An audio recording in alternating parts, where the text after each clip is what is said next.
Time for the KSL In-Depth. Were you part of the crowd at Zion National Park over the holiday weekend? Utah's busiest park is trying to figure out how to handle a record-setting crush. Really, our visitation has gone up 60% in the last 10 years. And really, even over the last 3 years, we went from 2.8 million to 4.3 million people.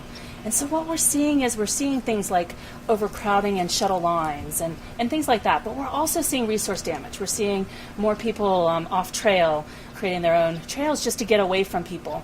And we're not really getting that. We're getting a lot of complaints from visitors who don't feel like they find that National Park Service experience, that sense of solitude and that kind of awe and wonder of nature. It's kind of getting lost, and a lot of people are kind of comparing us to amusement parks and things like that, which is not really what the National Park Service is for. Zion Chief of Interpretation Ali Baltras says that's why Zion is gathering feedback on how to deal with the problem. Some ideas on the table right now include putting a cap on visitation, making Zion reservation only. So how many people would they allow? As far as capacity of Zion, we don't know what that is right now, other than we're most likely over it. So in conjunction with this planning process that we've been doing for the entire past 2 years, we have been doing another one that is looking at carrying capacity.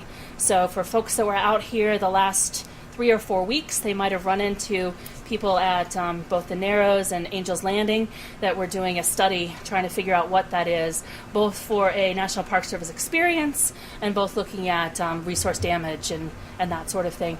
So by the time we get these management policies up, we're hoping that we'll also have the scientific data behind the numbers that we pick. You get to have your own say. You can learn more about Zion's plan and provide your own input at the park's website.